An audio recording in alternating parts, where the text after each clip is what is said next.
those of you that are here with us here in the courtroom, and those of you that are watching. This evening's meeting will be done virtual by, we have some members that are not in the courtroom, that are in their homes. And because of that, we do have to read an order and take a vote. So let me do that at this time. This meeting of the Public Safety Committee is being conducted electronically pursuant to the Governor Bill Lee's Executive Order 16. And I would ask for a motion that conducting the meeting electronically is necessary to protect the public health, safety, and welfare in light of the coronavirus. I hear that motion. Have the motion made and a second. We need a roll call, Madam Secretary. Commissioner Phillips? Commissioner P? Yes. Commissioner Sherino? Yes. Commissioner Virgil Gammon? Yes. Commissioner Rather? Yes. Commissioner Gurley? Yes. Chairman Reed? Yes. Thank you for that motion, and we'll move on into our agenda from here. I need a motion to approve our minutes from the last meeting. Mr. Vice Chairman. Chairman Reed, I have reviewed and found the minutes to be accurate and true and move for their approval. Have a motion. Do I have a second? Have a second. Commissioner Phillips, call the roll. Commissioner P? Yes. Commissioner Sherino? Yes. Commissioner Gammon? Yes. Commissioner Rather? Yes. Commissioner Gurley? Yes. Commissioner Phillips? Chairman Reed? Yes.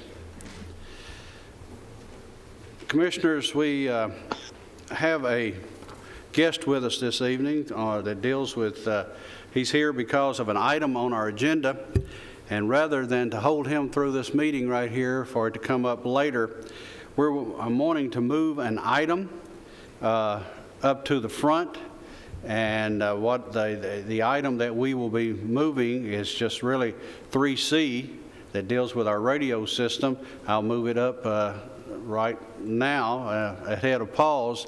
And Michael, I'm sorry, we're moving you down again. Paul's keeps getting moved down every time we turn around, but I think this will be better. We have the mayor of Igville, Mayor Lehman, and he'll be involved in this discussion right here, or be available for this discussion, and we're glad to have you with us tonight, Mayor. I'm glad to have you here for this committee meeting. So, Peter, we'll ask you to come forward at this time. I believe you have that available for us. I'll let you just take care of those two items you have there in 3C. Item 1 is the interlocal agreement dealing with the radios.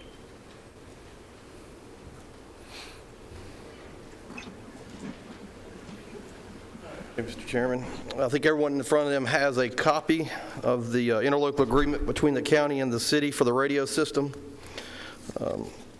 To pretty much sum it up, it is straight and to the point. It allows interoperability between the city and the county to use the radio system as one. It establishes that payment will be made for the county for their resources, the city for their resources, as well as any maintenance. Each will be responsible, as well as each will be responsible for what equipment they've purchased and put into the system. And there's also an agreement in there for managing the system. And there's also a separation piece in there if we choose at some point to separate the radio systems into two. That's covered. It allows for access.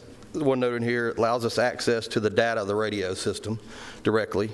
And pretty much that sums it up. If you've seen this is very cut and dry, not very technical. It gets to the point and it covers the county very well. And we're asking that we move this forward for full commission reading. Mr. Gurley. Mr. Chairman, I make a motion to approve this agreement and forward to the full commission for the mayor to sign if approved by the full commission. Okay, we have the motion. Second. Commissioner Serino, any discussion? I have a question, Chairman Reed. Commissioner P. Has the mayor and our county attorney both approved this? Yes, so this came from legal then to the mayor's office, and we've sat down and gone over it, reviewed it with him. So yes, sir. Okay, thank you. Okay. Any other questions? If not, we will call the roll. Commissioner Phillips? Commissioner P? Yes. Commissioner Sherino? Yes. Commissioner Gammon? Yes. Commissioner Rather? Yes. Commissioner Gurley? Yes. Chairman Reed? Yes. Motion carries. Okay, I believe it's item 2. Secondly is the lease option that we were looking to see for some discussion last meeting, and there's been some discussion further with this with the county government and city. And Chairman, would we like to provide additional input on this, or? We can. Mayor, there's anything you would like to say on this, or any input you would like to give us on this?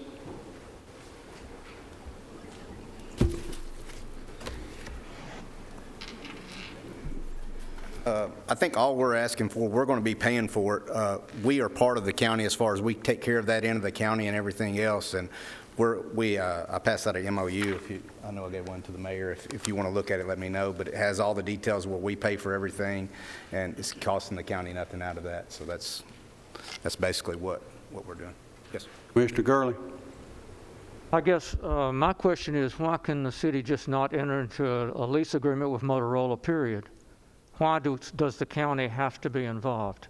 Well, because of y'all were ordering, if we were to go out by ourselves, it would cost us so much money. And we're also, our fire department is considered a volunteer fire department. And also our police department is tied in with the sheriff's department. And so we're just asking to be tied onto it. So that way we're going to pay for them and we're going to order all of our stuff. But if we go out on our own, it'll be way too expensive for us as far as our budget goes. And with the radios changing, we have to change with it in order to be able to pick I up realize service. that. And Right. you've been on the county system at no cost for many, many, many years. And I just wonder why the planning wasn't done further up front on the city's part. I mean, you knew that you were Right, going to but have to move. we've also always been tied in, so we didn't know we was going to have to go out on You our kind own. of assumed the county was going to do it for you, right? But we were just adding on with y'all. I just really don't, I mean, we're not doing, the city of Murfreesboro, the city of Smyrna is not coming and asking us to do this. So I really don't see why the county even needs to be involved in doing this at all. But,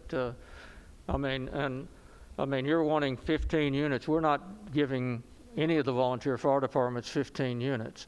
That's a choice of y'all's. Right, but we also are paying for them. That's just my opinion on it. Yes, Thank sir. you. Commissioner, Mayor, can I say something first? Commissioner, I met with the mayor and we discussed this, and this is something we've been discussing for a while. We have a contract with Eagle, and it's the same contract we have with all the volunteer fire departments across the county. It's the contract that we have agreed with, I think, for Kittrell, with Las Casas, with Amityville, with Christiana. It's that same contract. Now, the difference that I think when you mention the other cities or whatever, Eagle looks after an area of the county that is beyond Eagle. It goes all the way down to the Marshall and Williamson County line. It also looks for an area out there that currently the fire department we have out there is just primarily equipment that only is used whenever there is a major situation.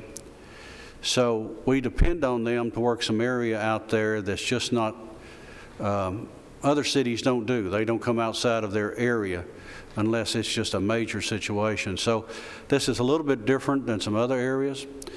I think the sheriff would answer this too. Their police department also, we use them as deputies for area out there. So that's why they operate in this system a little bit different. So that's primarily it. Mayor, did you? Thank you, Mr. Chairman. I was just going to kind of concur with, well, I was going to say what you said, so I'm just concurring now with your comments. But this is a 10-year lease, and you will be leasing those, piggybacking on our new program, since we have gone over to the Motorola program, if you recall the 16.4 million. And because if they don't come with us, then their communication is inoperable. They have no way to communicate fire or law enforcement. And so we're making it easier for giving them an opportunity, just like we've done with fire trucks and bought fire trucks for them to help our citizens in that end of the county. So this will be a 10-year lease. At the end of the 10 years, then Eagleville will actually own the apparatus themselves. There'll be 4 law portables, 4 law mobiles, 15 fire portables, and 6 fire mobiles. So it's a total, they would have, I think the cost would have been about, what is this, 16,000 a year? 16,371 per year that they'll be leasing those back directly from us. Is that correct, Peter? Okay. And we're paying that all up front. We're going to pay the first of fiscal year every year, one payment, so. Other questions anyone may have? I'll just make a quick comment. Mr. P. Having been a volunteer firefighter when Kittrell School burned, and firefighters from Eagleville came over and helped us, brought apparatus, and happened to have radios that we could talk to and direct and get direction from them. And also a firefighter who traveled to Eagleville when their school was on fire and helped extinguish it. It's vital that we have good communications with all our municipalities and cities, and I think especially with the other volunteer fire departments, which, Eagleville is one, although it's still under that municipality. But these guys are paying for this. It's not something we're just giving them. And thank you. Anyone else? Thank you, Mayor. Thank you for being here. Thank you, Mayor. Is that your report for that item? Do I have a motion or? I make a motion to approve this contract. All right, we'll let you second that, Commissioner P. We had a motion made in here from Commissioner Ganlon. We have a motion and a second. Madam Secretary, call the roll. Mr. Phillips? Aye. Commissioner P? Yes. Mr. Sherino? Yes. Commissioner Gammon? Yes. Commissioner Rather? Yes. Commissioner Gurley? Yes.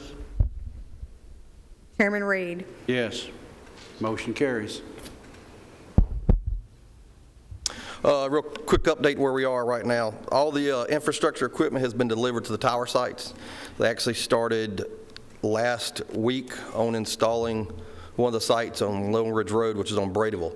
So we're starting to roll. We did some preemptive strike stuff since we had limited availability in certain locations.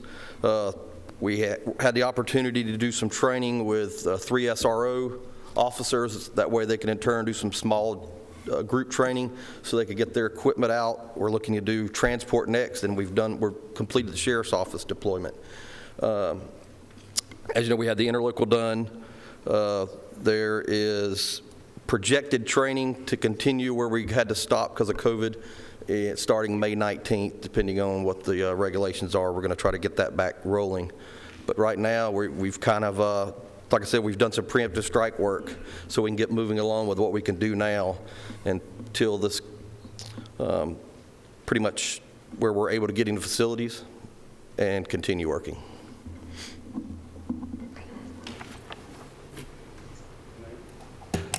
Thank you, Mr. Chairman. Peter, didn't we get a report back just recently since the last public safety meeting got a report back from Alex saying that all the towers had what we had paid for the examination of all the towers, the weighting. Yes, we did. You want That's to give right. us an update on that? We did get our civil work back, and we spoke about earlier some remediation. We were waiting to determine what was going to be required for Lynch Hill, so we've got that back. That was roughly over $112,000 for that remediation to shore up the bottom half of the tower. And then we got some additional civil work that we've attached to that, but that comes at no cost. That's already budgeted in the project, so that was an item we were expecting to incur. But it looks like we're all good to go now. Yeah, correct. Looks like we're all good to go on that civil work. Okay, good deal. If that concludes your report, do I have a motion to approve his report? Motion from Commissioner Phillips. Do we have a second? Second from Commissioner Gurley. Call the roll. Commissioner P., Yes. Commissioner Sherino, Yes. Commissioner Gammon. Yes. Commissioner Rather, Yes. Commissioner Gurley, Yes. Commissioner Phillips, Chairman Reed. Yes. Thank you, sir. Michael up here. Okay, Michael. Paul's report.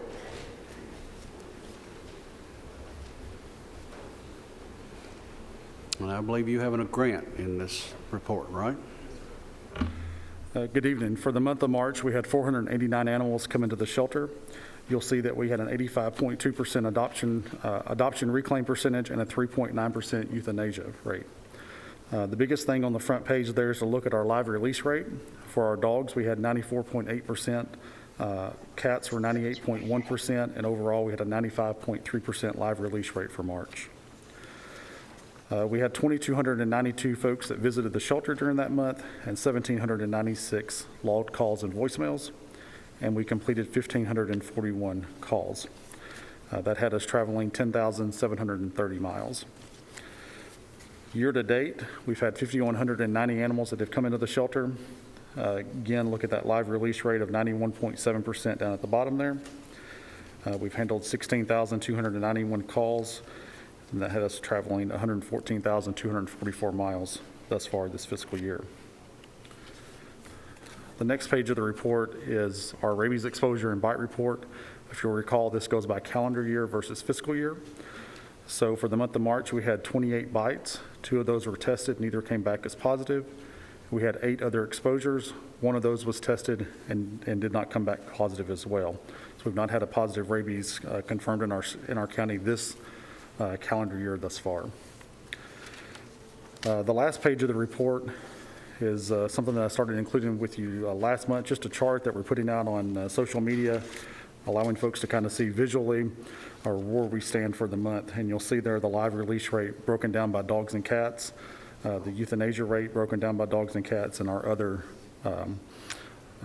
outcomes broken down by dogs and cats as well. So just a visual there to be able to see some of the things that are going on within our department. That's all, sir. Any questions on the report?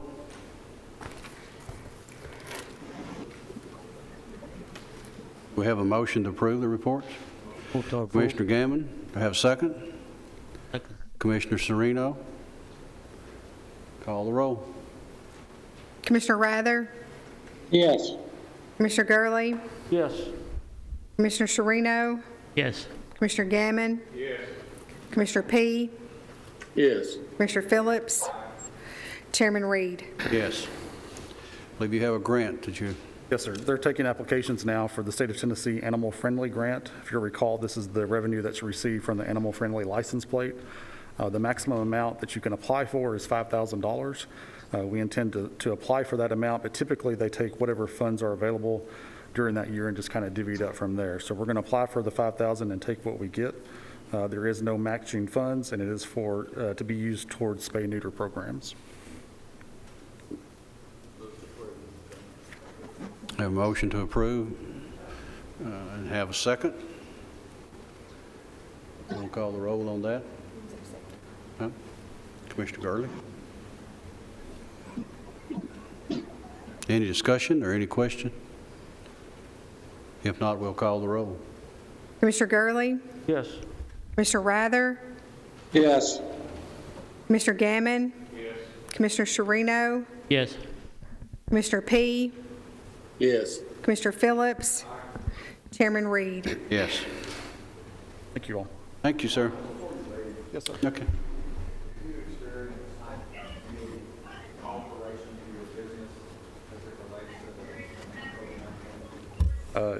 Chairman.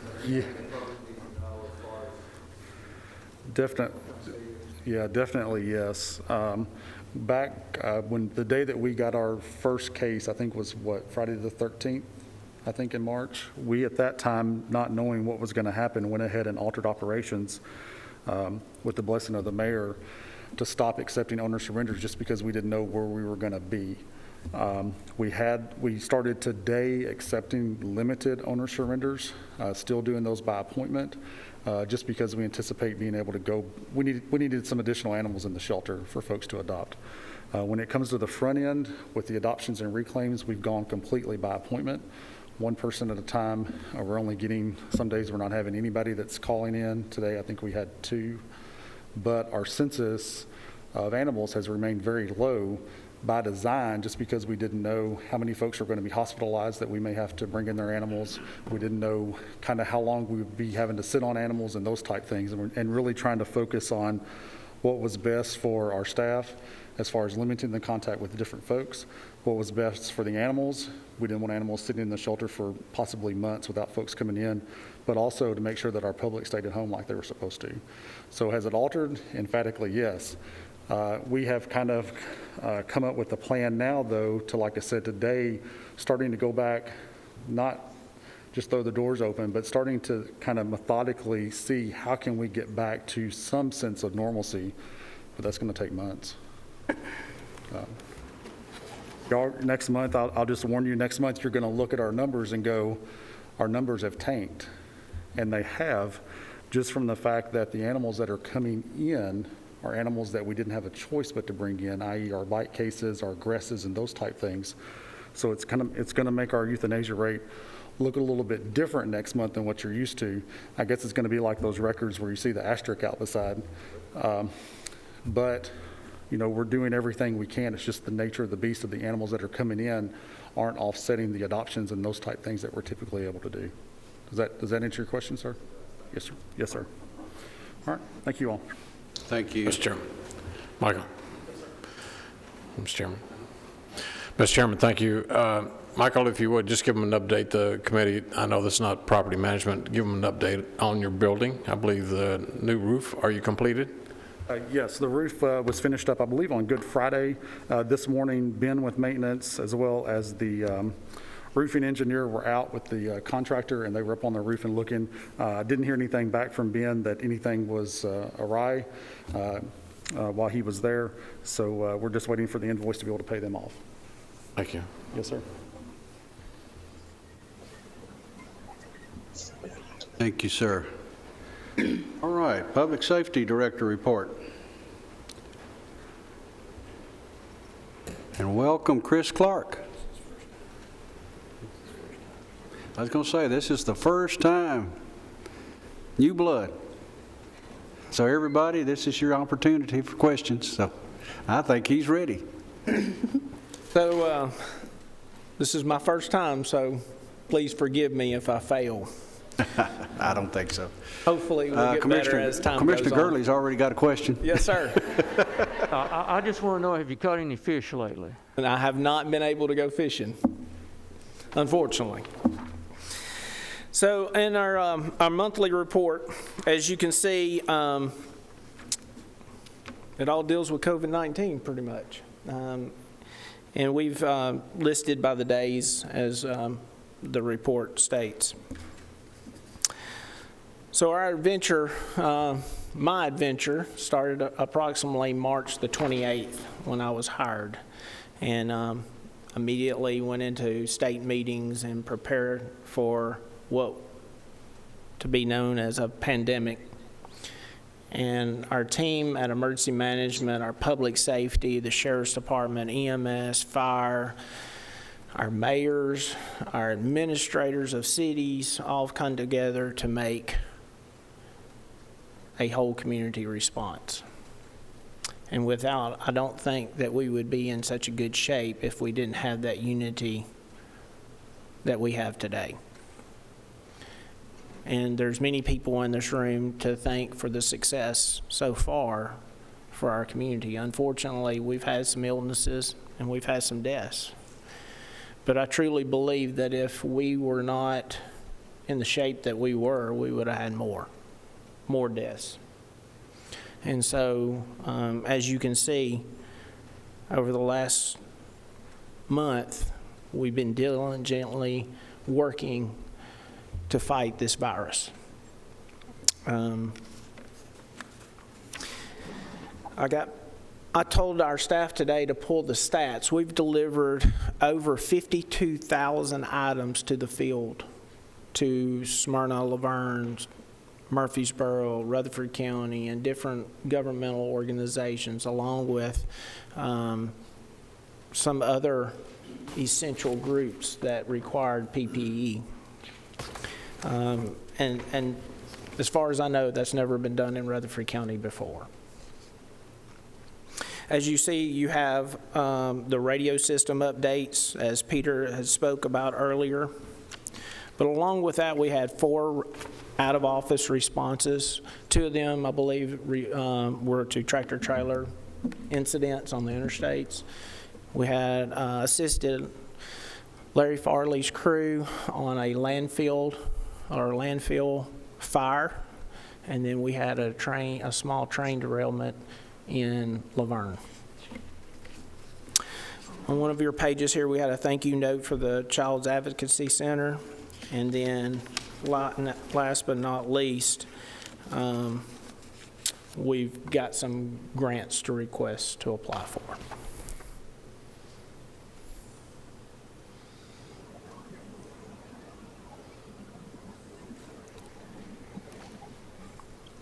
Anyone have any questions? Commissioner Thank you, Serino. Mr. Chairman. I appreciate your service. I know many people, thank you for your job and all your team. Thank you. Anyone else? If we could, we'll just have a motion for the report, and then we'll move into the grants from there. Chairman, I move to approve the report as presented. Okay, Commissioner Gurley makes the motion. Have a second. Second, Commissioner Phillips. Call the roll. Commissioner Gammon? Yes. Commissioner Serino? Yes? Commissioner Rather? Yes. Commissioner Gurley? Yes. Commissioner P? Yes. Commissioner Phillips? Chairman Reed? Yes. Right, Director. Grants. We're requesting permission to file application for a public assistance grant. And what this grant does is allows us to submit our expenditures during this crisis. Normally, the federal government will reimburse us 75% of what we have accrued. We would be responsible for the 25%. There could be a possibility, and the reason I say could be a possibility, prior events, at times the state has picked up 12.5, which would leave us with 12.5. So we're requesting to apply for that public assistance grant through the federal government.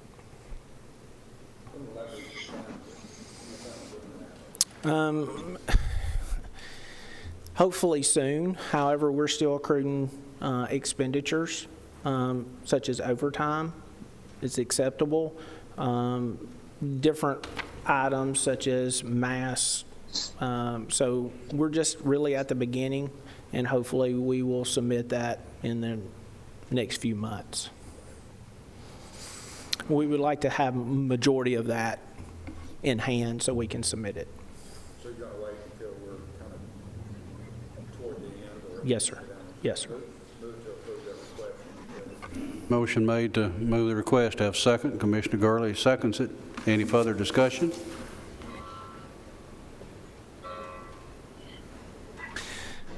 If not, call the roll. Commissioner Phillips? Commissioner P? Yes. Commissioner Sherino? Yes. Commissioner Gammon? Yes. Commissioner Rather? Yes. Commissioner Gurley? Yes. Chairman Reed? Yes.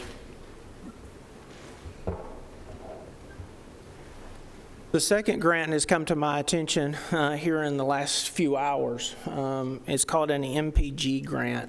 It's a 50-50 grant, and we're looking for ways to reduce our expenditures during this crisis. So it is, what we were looking for is what we are not funded for on that 25%. We're hoping to pick it up on this grant to reduce expenditures as well. So there's an abundance of grants out here. Chief Farley will probably introduce another grant to you to hopefully reduce some of the costs or our expenditures that we've accrued over the last month or so. Will this grant be submitted after the other? Yes, sir. The projected period of performance starts January 27th, 2020, and it will end January 26th, 2022. And the priorities for this grant is mitigation of activities, integration of emergency management and public health operations, collection and display of public and private governmental data of hospital beds, ventilators capacity, and a few other priorities there.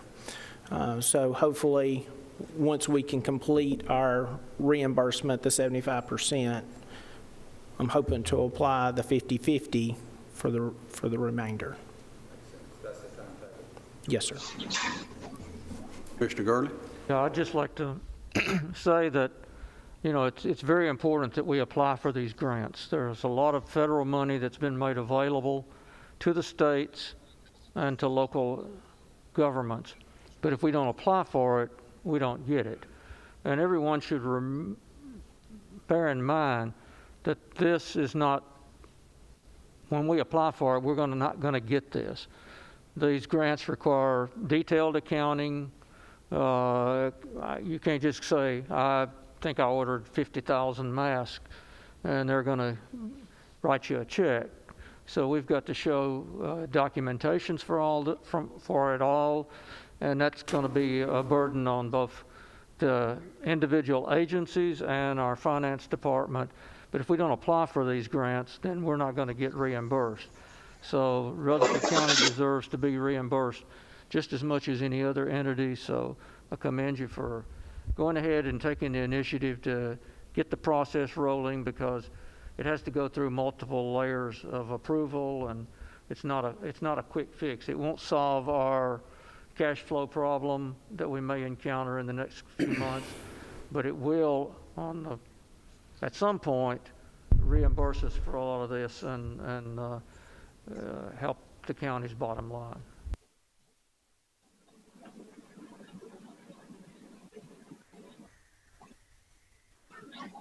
You making that in the form of a motion? Or? I will. I make a motion to approve the application of for this grant. Second. I have a second. Commissioner Sherino, any discussion?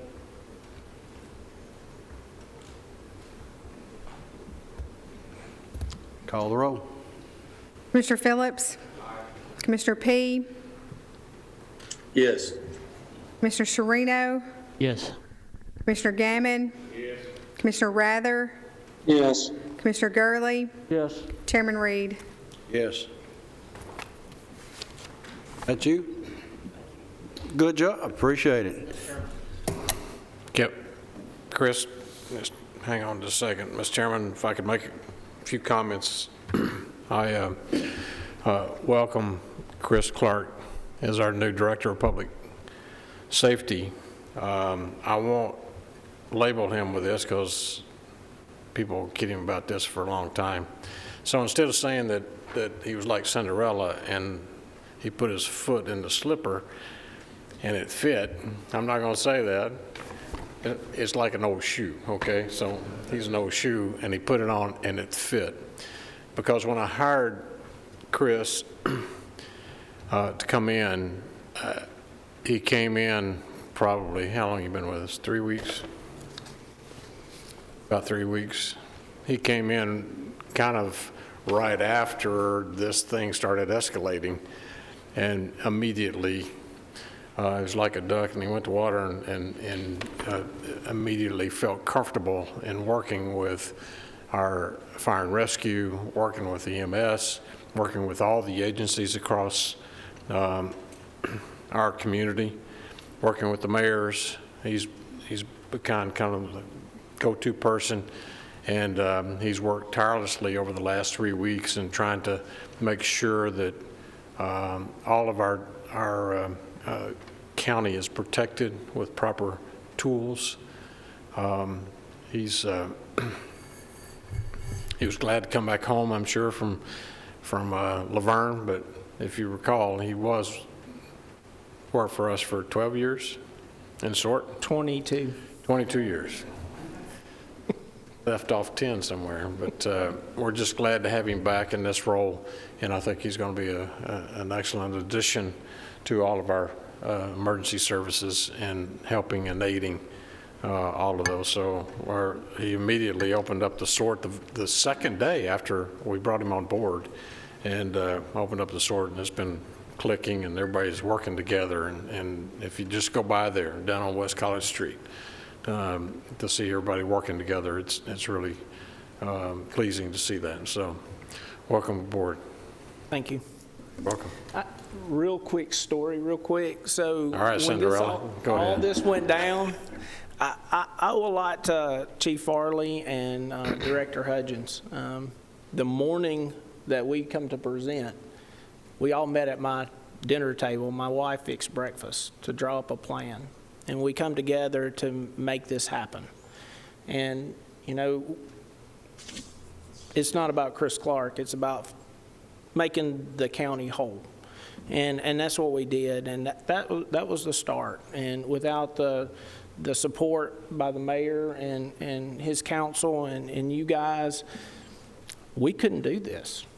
And it has taken every person involved in county government and city government to make this work. And we've done that. We just got to finish the fight now. Thank you, Chris.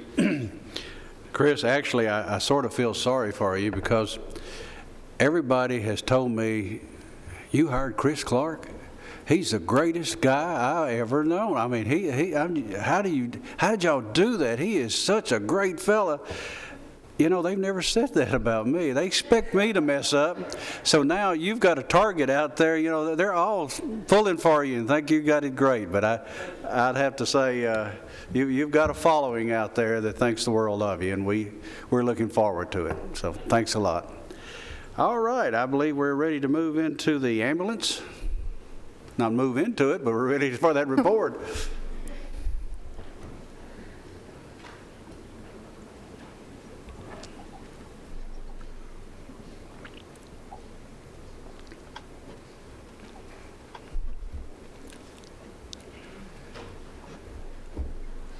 Good evening, Director. Well, I've been with you for a year now, and it's been a heck of a ride. So, we'll start off with my report. The number of 911 calls, we've had 2,705. Number of hospital transfers we had was 76, which makes us to have a total of 2,781 calls. We kept our response times down to a 6.5 average. Number of DOAs for the month was 68. State payments received on deaths was $1,700. Number of autopsies we sent were 25. We paid $46,875 for autopsies. Year-to-date on autopsies, 197, and we've paid a total of $369,375 for autopsies.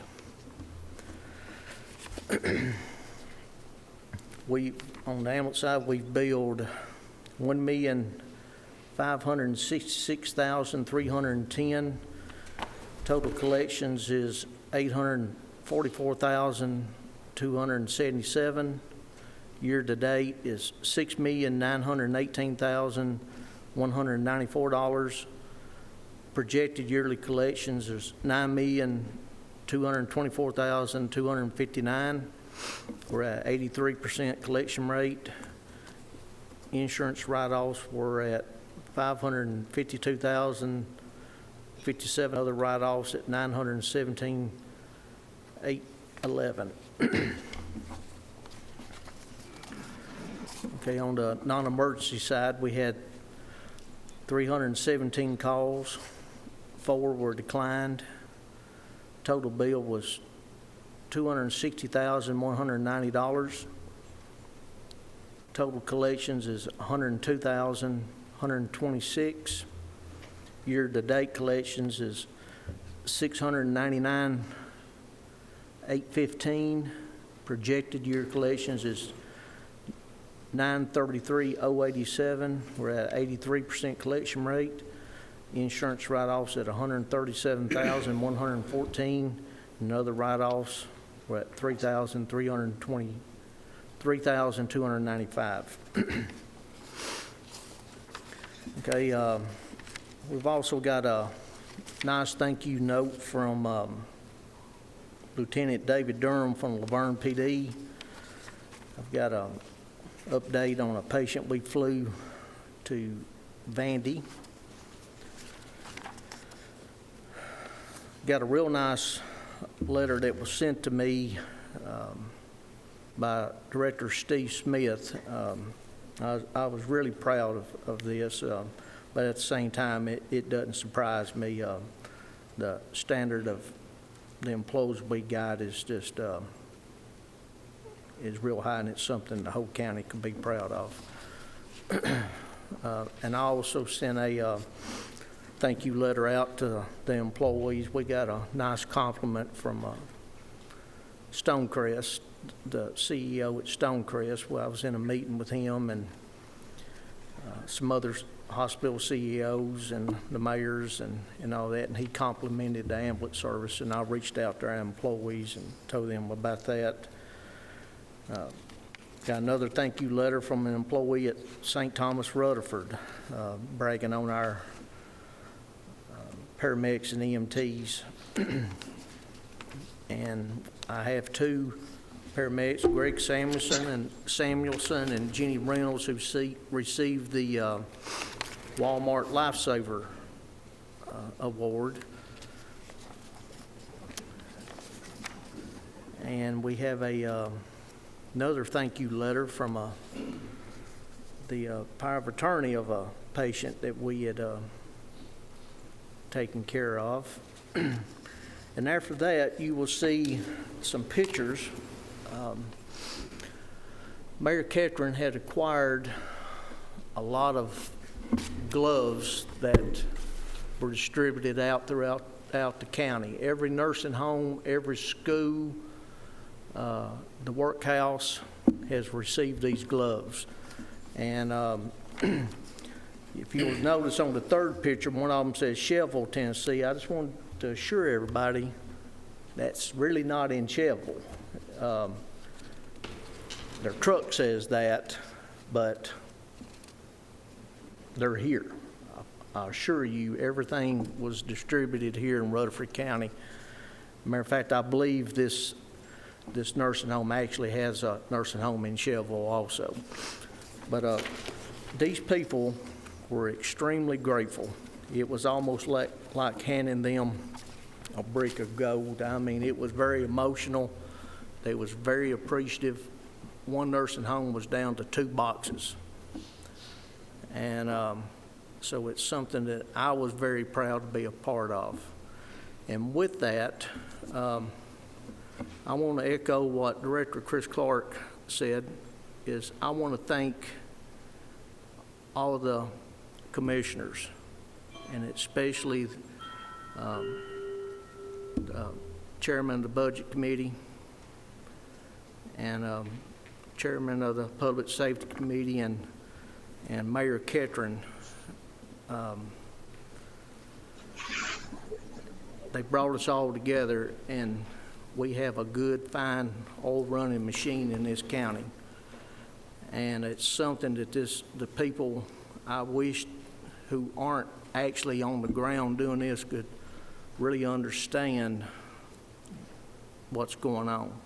My department was very, very, very low on PPE. I got down to about 3 days worth. And I spent hours and hours and hours and days and days and days trying to find them. And come to find out, everything we were ordering was being seized at customs. Mayor Ketron spent hours and hours and hours and days and days and days, and I know for a fact he was up to 2 or 3 o'clock in the morning working on this. And he came through for us. And he'd been criticized also by some people for spending some money. Well, he did this for my department, and he did this for the county. And these commissioners, I want to thank you for backing him up on it, because I would have probably had to shut the ambulance service down. And now we're running, we're strong. None of my paramedics have tested positives as of today. I've had to test several of them, but what we are doing is working, and I'm extremely grateful. So thank all of you. As far as the trailers, that was done on my recommendation based on the facts that were given to me. We were expecting, because Nashville was building another hospital at the Music City Center that was going to hold 4,500 to 5,000 patients. I was told that Tennessee could expect anywhere from 3,500 to 4,500 to 6,000 deaths. At the beginning, we wasn't told that. Then the information started changing. As your coroner, I'm responsible for that. Funeral homes and hospitals can't keep up with that. Rutherford County is the 4th largest county in the state by population. The hospitals and funeral homes cannot keep up with that. We was believing anywhere from 35 to 53 deaths a day in this county. And that was my responsibility, and I'm the one that requested the mayor to help me find these trailers. And so, thank you, Mayor. I hope and I pray that we do not have to use them. But I just wanted to clear that up to everybody and to the public, because I know there's been a lot of criticizing about it, but the truth needs to be told. It was me, because it is my responsibility.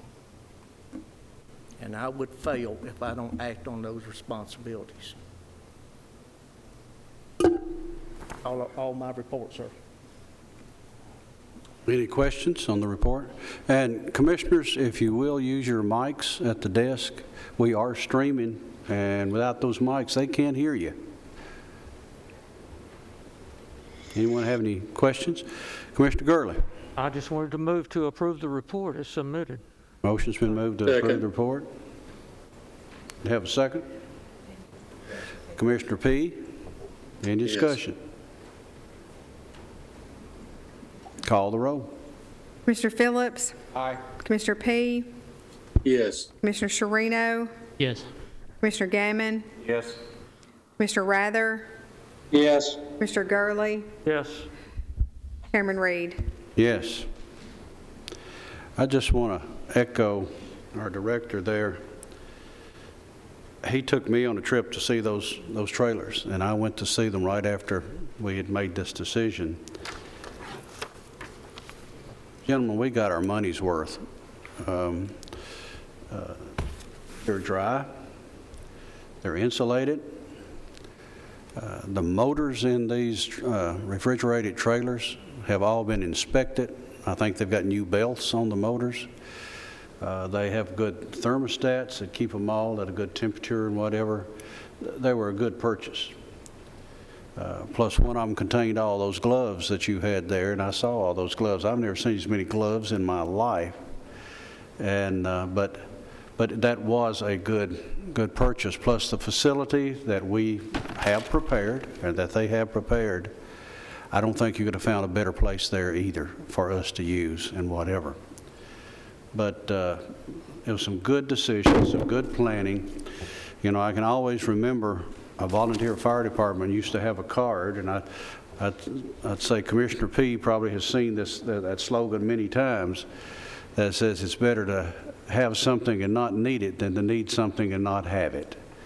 And I think that's what they were doing with this right here, is to prepare us if we come to that situation. And I appreciate the director going out there and making these preparations for us, because you just don't know, and we are prepared. Okay, on with your, I believe we have a budget amendment. To the COVID-19, we are running low in our medical supplies and cleaning supplies, so we are requesting to transfer $5,000 from our other supplies and materials line item into our custodial supplies. We're also requesting to transfer $30,000 from our health equipment into our drugs and medical supplies. And last but not least, we've received 2 separate checks from Walmart, one for $5,000, one for $500, for our EMS Week and also our Paramedic and Dispatcher of the Month awards, our Lifesaver Awards. This is strictly a donations line item with no taxpayer input.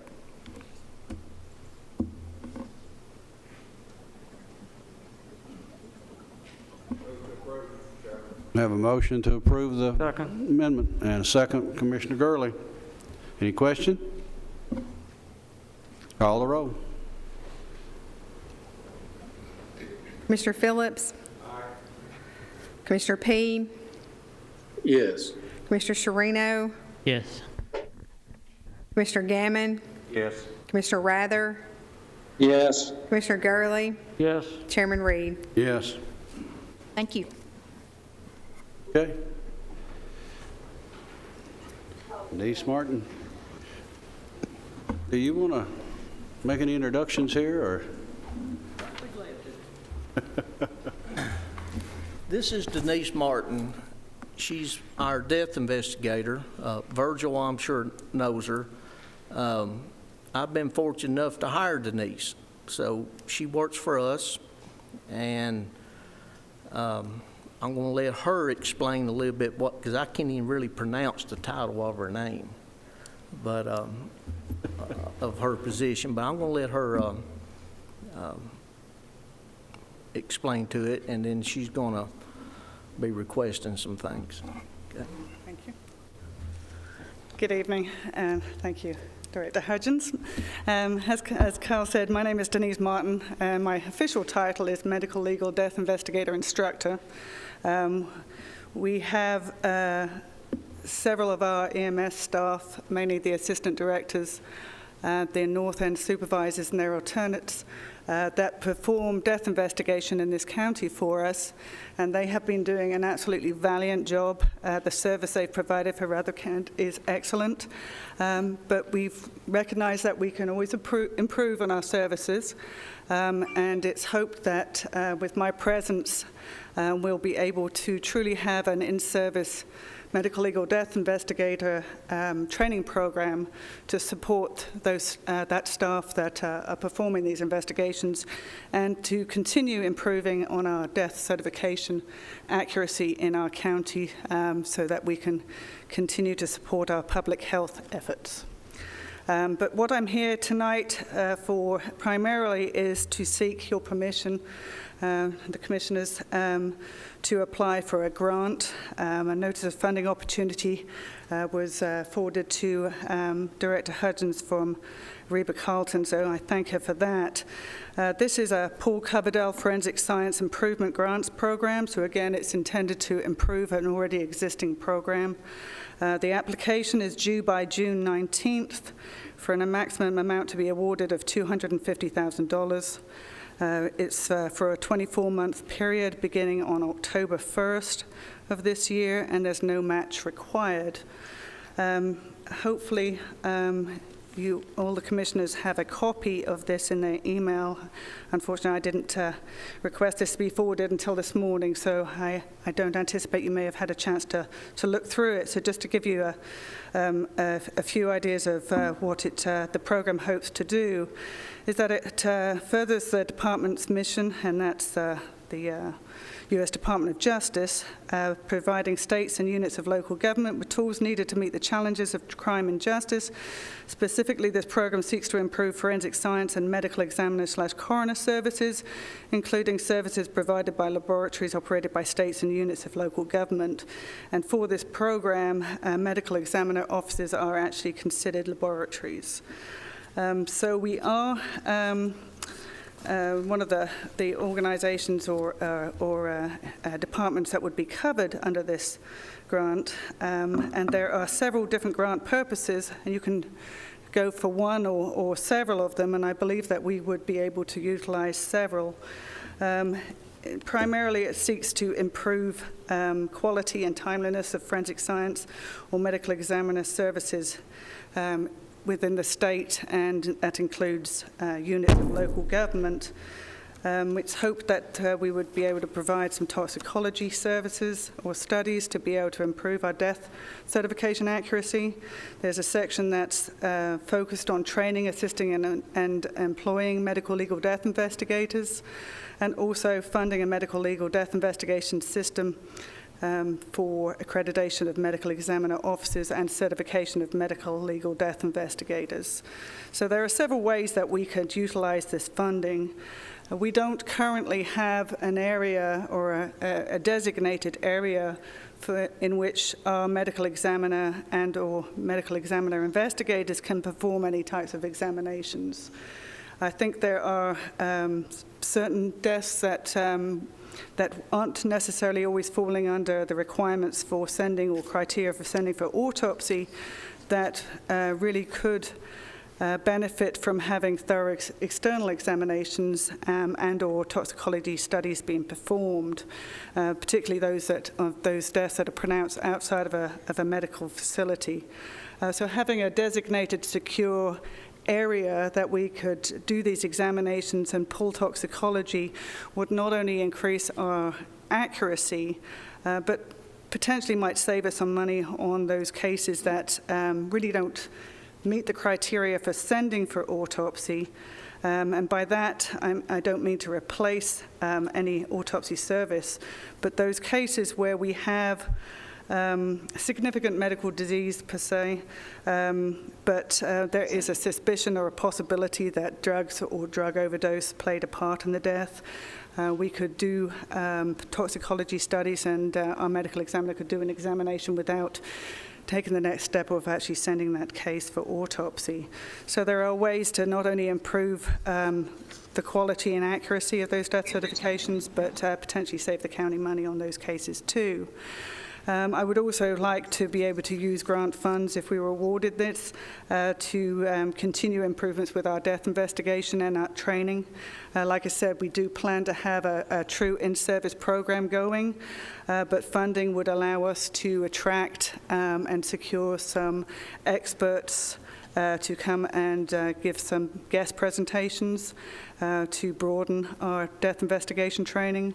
There's also the possibility of putting our current death investigators through the certification program that is recognized within our statutes. That's the American Board of Medical Legal Death Investigators. There's a cost, obviously, whenever you certify in any field, and this one is no exception. So there is a cost for not only the studying, the library that we would need, the cost of sitting for the examinations and having a proctoring facility do that. And then, of course, once you get that certification, there's continuing education that's involved too. So I think, that we could really bring our investigators up to the national standard of medical legal death investigators too. And then ultimately also maybe look for accreditation of our medical examiner office, and that's either with the National Association of Medical Examiners or the International Association of Coroners and Medical Examiners, and again, to bring our office in line with national and state standards of medical legal death investigation.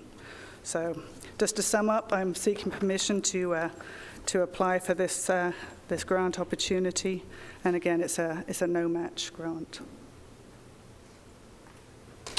Any questions anyone may have? Commissioner Phillips. I'm assuming this is seed money. This grant expires. Would the cost of those services come back to the county and be in a budget request for next year, year after year after? Potentially the only thing that would be continuing funding would be the cost for the toxicology funds. There are some other grants that are in the pipeline that unfortunately I'm not ready to present as yet. They're still in the planning stages that would perhaps cover those costs. But again, there may be a cost saving on the autopsy side on those cases that are really on the edge as to whether they really need a full autopsy or toxicology studies only. So at the moment, I believe our cost for autopsy is $1,850? $1,875, whereas compared to a toxicology cost of around $250, $300. So I think those costs would balance out. But if we had the grant paying for the area, the supplies, the equipment that we would need to build out a true examination area, certification of our investigators, it would just be ongoing, continuing education for that side of things. Maybe the best answer for that question I've ever heard. Thank you. Thank you. Move to approve, Mr. Chairman. Okay. Second, Commissioner Gammon. Any other further discussion or any questions?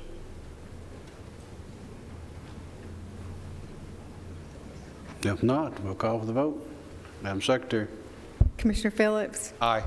Commissioner P? Yes. Commissioner Sherino? Yes. Commissioner Gammon? Yes. Commissioner Rather? Yes. Commissioner Gurley? Yes. Chairman Reed? Yes. Thank you. Thank you, sir. Fire and rescue. I've got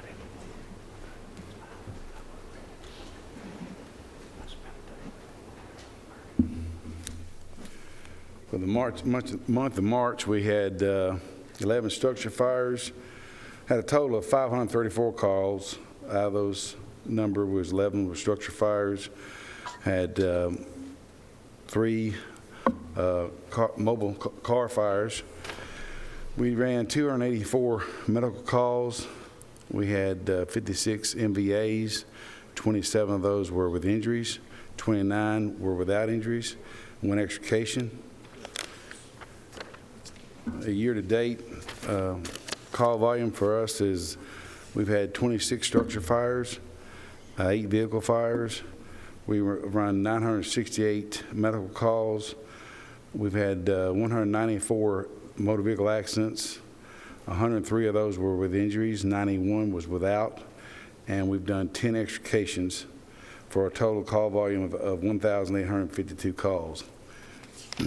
Countywide, including the volunteer numbers, we've had a total of 82 structure fires this year, 22 brush fires, 30 illegal burns, 15 vehicle fires, 15 hazmat, 308 MVAs, and 12 of those were extrications for a total county call volume of 2,244.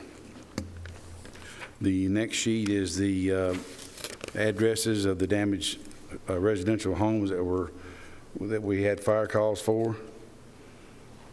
Last month, it was mostly in Annabelle area. This month, most of them are, for March, most of them was in our territory. Yes, sir. I just curious, it may be do with structure population, but I noticed, let's read this right, Ambo had 45 structure fires. Yes, they have quite a few. A lot of the on Nashville Highway, they cover a lot of the territory on Nashville Highway, but they have a high structure fire volume.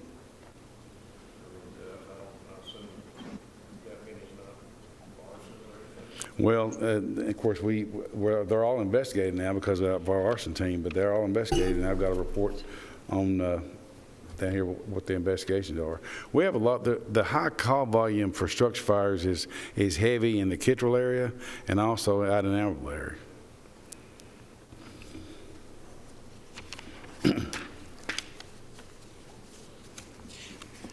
The fire investigation report, it shows the addresses that we investigated and the classification. All of them were accidental. And then our Tennessee Get Alarm thing has been postponed because of COVID-19. And I sent each of y'all on this Public Safety Committee a letter that my fire marshal sent me where the home out on Woodbury Pike was, and I think she came before the Board of Zoning Appeals. She had, I think there was an issue about her mobile home she had bought.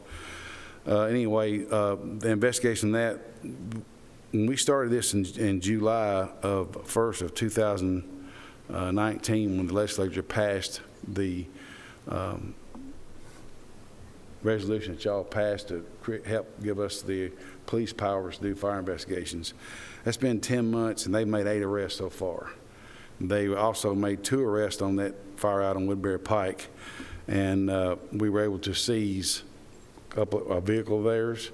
And so I think if that works out like it does with y'all, we get possession of that vehicle because it was commission of a crime. So to say that, I'm very proud of Josh and his team and what they've been able to accomplish in that short period of time. And so now every structure fire in Rutherford County is investigated to determine whether it's accidental or arson. And which, I mean, anytime we can justify arson, it helps recuperate some of our costs. I know we had one guy that was very upset. He was charged like he set a mobile RV on fire and his home car on fire, and I think the courts charged him $1,200, which was refunded back to us to cover all the apparatus that was on the scene. So it's been beneficial.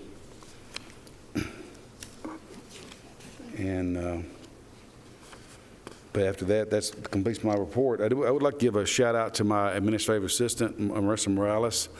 Back when all the people started bombing the stores and taking all the toilet paper and all the cleaning supplies, she formed a good relationship with the manager at Walmart out on Joe B. Jackson, and she gave her a list of our supplies and things we needed.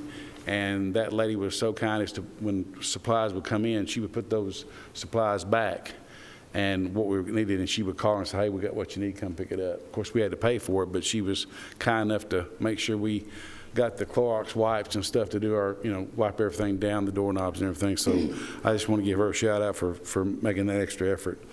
And that concludes my report. I do have 2 grants to request. We'll get the report approved first. I have a motion to approve the report. I so move. Mr. Gurley, did you make the I'll just second. second? Call the roll.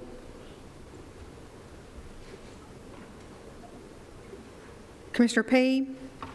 Yes. Commissioner Phillips? Commissioner Sherino? Yes. Commissioner Gammon? Yes. Commissioner Rather? Yes. Commissioner Gurley? Yes. Chairman Reed? Yes. Okay, sir. Well, first thing I'd like to do is request your forgiveness. When I did my budget last month, all the paperwork, I forgot to request this grant, but it's a AFG FEMA grant, It would provide us with 75 sets of turnout gear, 25 for additional volunteers. 50 of those would be for every full-time firefighter we have, to provide them a second set of turnout gears as a part of our cancer prevention. Also, 27 SCBA, we would request to complete the remaining frontline spots that were not covered by the 98 purchase by the county.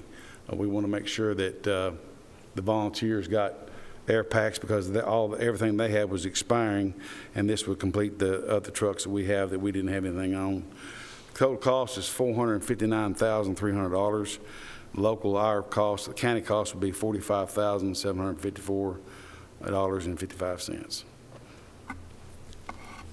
Have a motion to approve this grant. Gammon, do I have a second?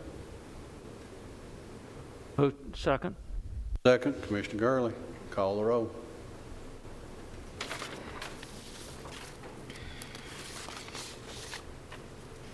Commissioner Phillips. Commissioner P. Commissioner P. Saying yes. Is he? I can't hear him. Commissioner Sherino. Yes. Commissioner Gammon. Yes. Commissioner Rather. Commissioner Gurley. Yes. Chairman Reed. Yes. Okay, the next grant I got is also a Fema grant. It's for $100,000. And what I want to do, I want to request this grant to buy personal protection N95 mask, or whatever the sheriff's office needs. We're including, it's going to be for all county agencies, for county fire and our volunteer firefighters, EMS, and sheriff's office. And it's a $100,000 grant, 10% match, and I would like to use this money to buy more protection as far as N95 masks, anything we can do to help protect our first responders on these calls. And if the sheriff's office feels like he needs something different, then we'll go with what he thinks he needs. But if we can provide everybody with some good masks or gloves or whatever they may need, I think it would be worthwhile. Motion to approve, Commissioner Phillips. Do I have a second? Second. Commissioner Sereno. All those in favor, we'll call a roll. Commissioner P. Commissioner Phillips. Commissioner Sherino. Yes. Commissioner Gammon. Yes. Commissioner Rather. Commissioner Gurley. Yes. Chairman Reed. Yes. Thank you. Thank you, sir. All right, we'll move now down to OSHA. He's waiting on camera. There he is. Good evening.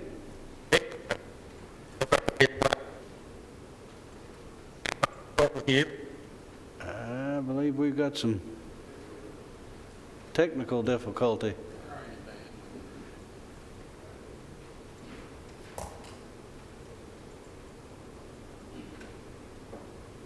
Mr. Chairman, if we don't resolve this, could one of us just read this, highlights of this, and let's... You could. Everybody has that, I believe, on your iPad. Well, I better not be the one reading it. You want to try again to see if we can get that, or if we're losing it? Dan, you want to try again?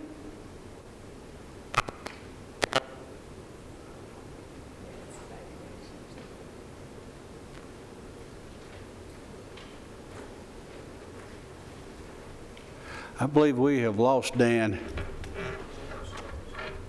He's upstairs? Okay. I tell you what, why don't we just move on down to Recovery Court, and then we'll see if we can pick him up at a later time in the agenda, if that's all right with everybody.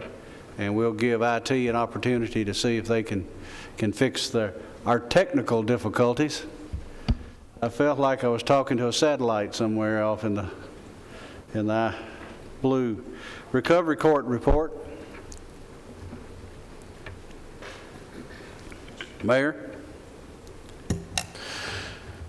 As Alyssa's making her way up, thank you, Mr. Chairman. Members, I want to say a few words before Alyssa gives her report and make an announcement or two. So,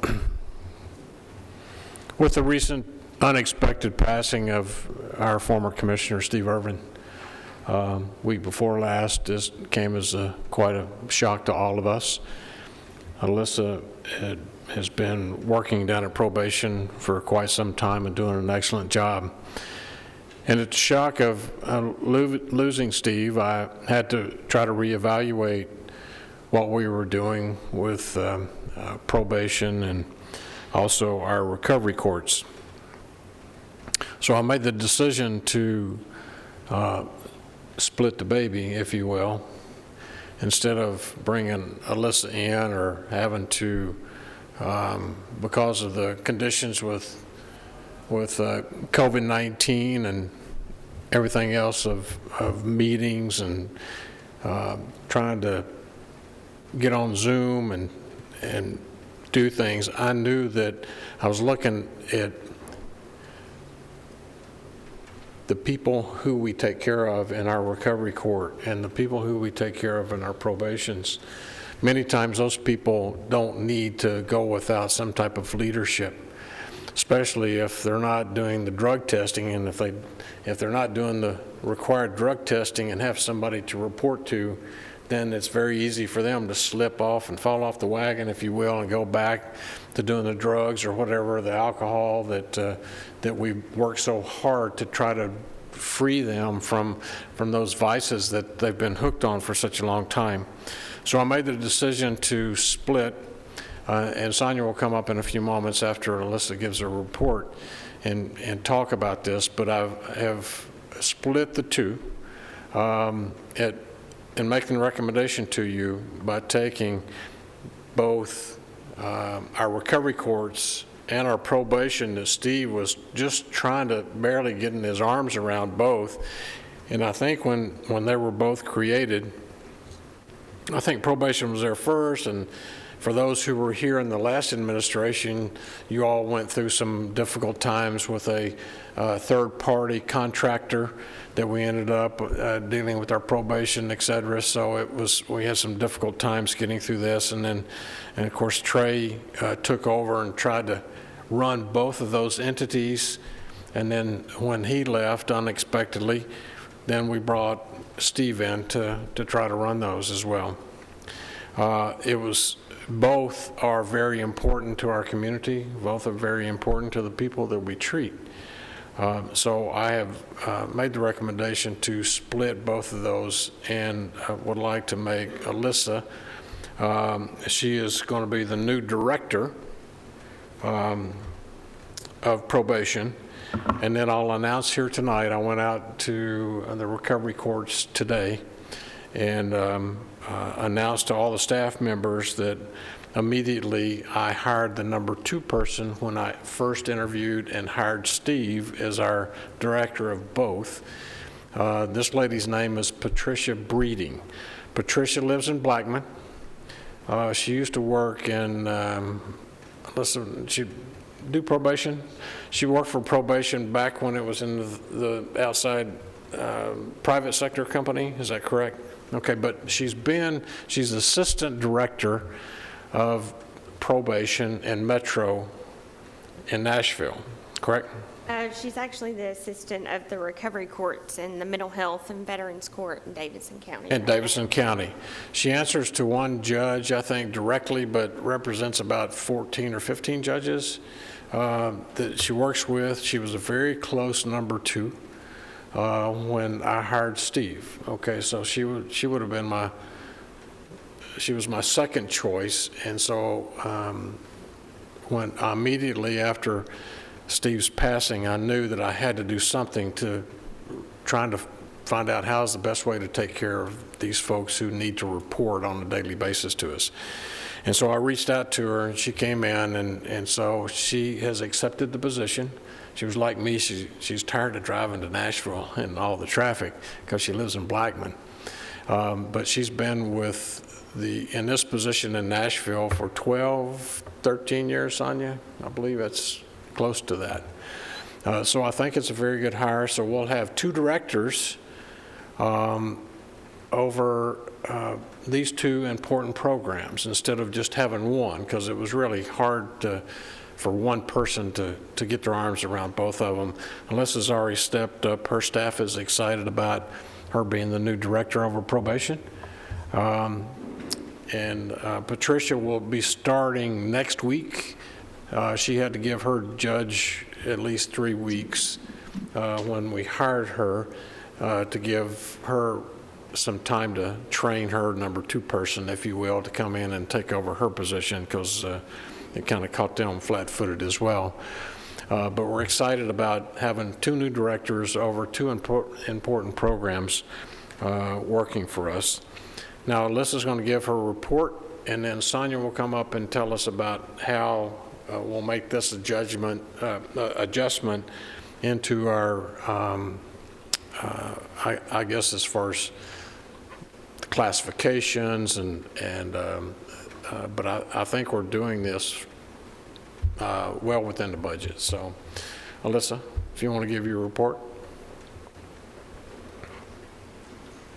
I'm going to start off with the recovery courts until in the interim, just cover tonight what reports are reflected for the month of March. I'll start off with the mental health court statistics. For the month of March, there were 34 participants. The top drug or substance of choice for the month of March for those in mental health court was alcohol. We had a 85.33% of group or counseling sessions in attendance. MRT sessions, that was at 100% attendance. AA or NA meetings was at 113%. Total graduates, 0, and termination, 0 in our mental health court. So generally speaking, they remained about consistent as they did the month prior. So I'll move on to DUI court statistics.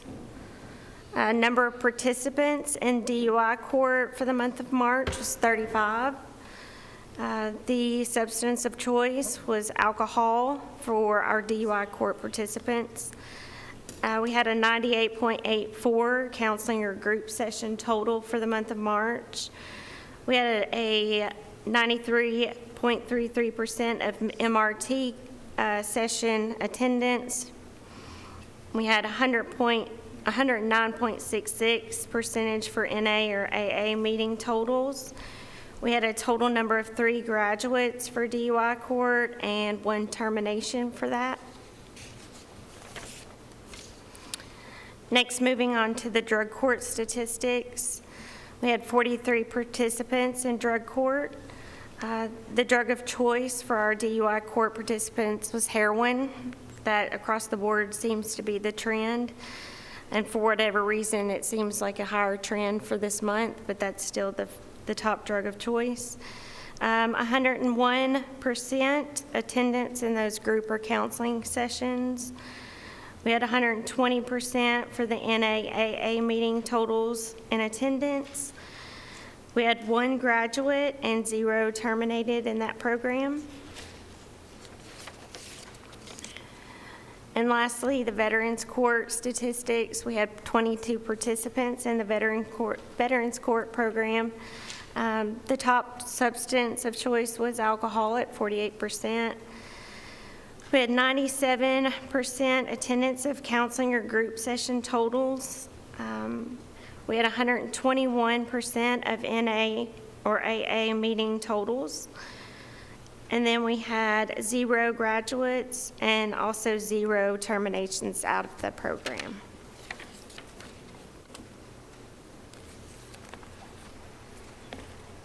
Any questions anyone might have? If not, I'll let you move on to, I think you've got, what, the financial or services?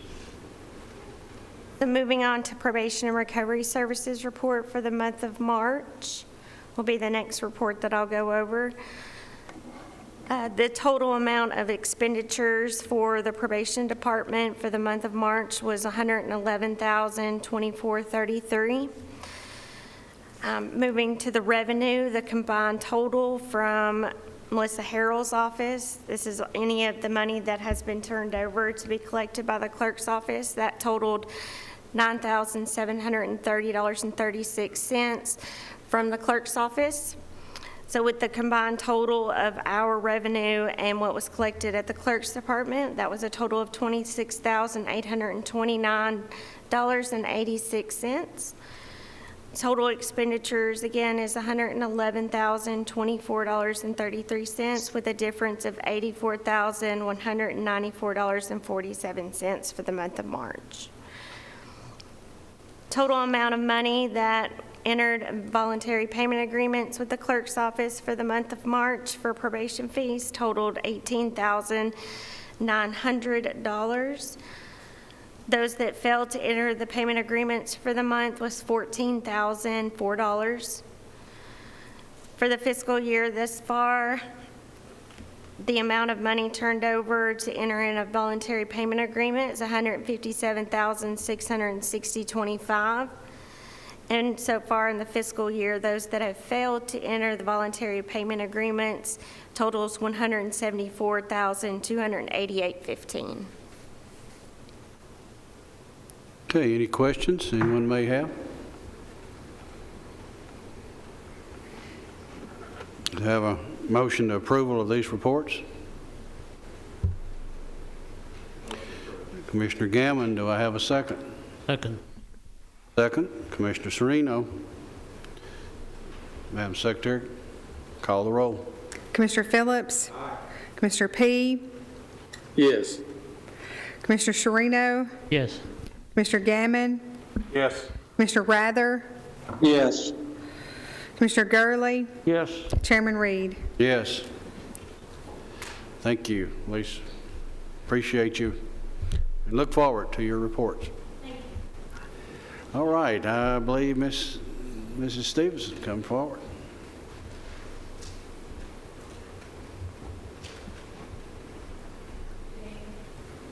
So just to tell you a little bit about the change, when the county took over the probation department, at that time we were not sure exactly what we were getting into, what probation would look like, and it seemed like the natural place to put recovery and probation together because some of their services are similar. They offer similar programs, the drug screening and several other things. However, we didn't at the time, we didn't have all the courts that we do with recovery that we do now. And it was really grown to be a very large program for one person to oversee, to go back in between two departments and to give it their all, you know, to really do a lot of input. We had looked at this once before about severing the two departments and creating two separate, but at the time we decided to leave them together. So in Mr. Irvin's untimely passing and unexpected passing, we revisited whether that was the right thing to do to keep those two departments together. And at the time, I discussed with Mayor Ketron and why we felt like that it was the best time to do this, because this gives the recovery court program that has 5 different courts operating. They're in courts all the time with their treatments where that person can be dedicated. And Alyssa has done an amazing job. She's been in the assistant director role her entire time with the county and has done a wonderful job, and just felt like that it was the right thing to do for probation is to give somebody that can be there and give their dedicated time. And Alyssa had done that and felt like it was the right thing to do, not only for probation, but for Alyssa and the county as well. So I think we have 2 great directors coming in for these 2 positions. So the next part was the money. So Lisa Nolan and I looked at what the budget would look like, what pay grade that these positions would go in. We looked at where recovery was before we had probation to see what it looked like then, what recent salary surveys that we did last year, that was implemented last year, where that would put them now. And so we took, since recovery and probation, as when the 2 were together, it was a pay grade 45. So taking probation out of recovery, we lowered that position, the recovery director, to a pay grade 43. And the assistant director, who really was overseeing at probation pretty much all of probation's day-to-day activities, was at a 35, and we moved the director position up to a 38 because we were going to be taking the recovery piece out, but it was moving up for the responsibilities that now she would shoulder all on her own. So those two positions made those changes. There was money within the budget that was already budgeted, so there'll be no new money and very minimal money moving forward for the next fiscal year. In finances terms, it was, a break even. So that was the reason why we felt like it was the right time to do this and to make sure that we had two people that could be totally dedicated to their departments. If there are any questions, I'll be happy to answer those. Will you retain an assistant director for her? Oh, sorry. For probation? Yes. Yes. I think that's something that we will be talking about during the budget process to see what that looks like. I feel like I need to talk to him over there. During the budget process, we'll be bringing that forth to see what this body desires, but that is something that we will be bringing forward. And you said it was break even. How so? Well, I'm saying the monies that was allotted to the director, the probation and recovery director, in other words, Steve's salary that was already budgeted. So when the new person comes in, based on where they're supposed to be on the pay grade and the table with the new grade assignment and where Alyssa would go, the monies were within the budget, already budgeted and allocated for that department.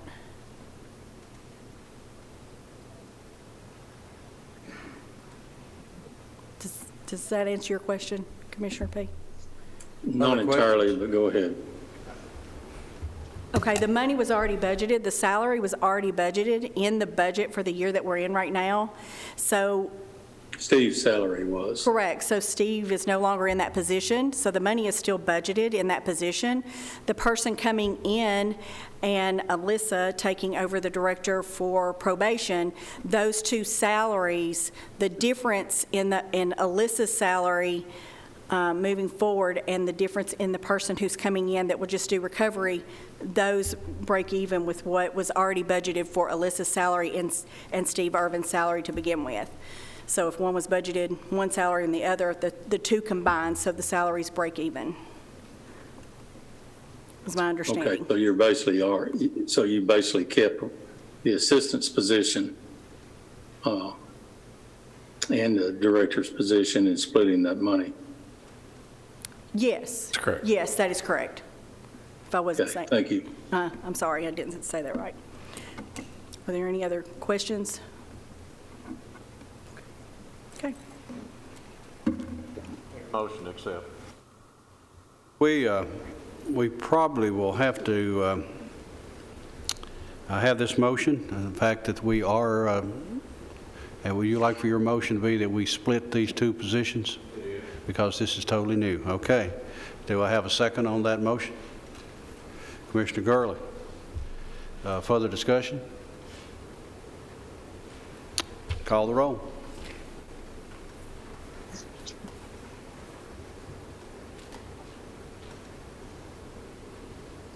Commissioner Phillips? Aye. Commissioner P? No. Commissioner Sherino? Yes. Commissioner Gammon? Yes. Commissioner Rather? Yes. Commissioner Gurley? Yes. Chairman Reed? Yes. Motion carries. Thank you. All right, we're going to try OSHA again. Dan? Good evening. Can you hear me? Oh, we got you. Come on down. Well, thank you. I'd like to share my report with you. I'd like to report in the month of March, we had a total of 9 injuries for medical attention. That brings us to a total of 47 for the calendar year. Of those 47, 32 of them are OSHA recordable. 20 had restricted days, 6 lost time days, and 6 all others. I want to point out 2 notes that I've added to my report. First note being here at the bottom, county schools have been closed because of the coronavirus since March 15th, and they're going to be closed through the end of the year. That's going to come up in future reports when you look at the claims and all, see quite a bit of discrepancy in that.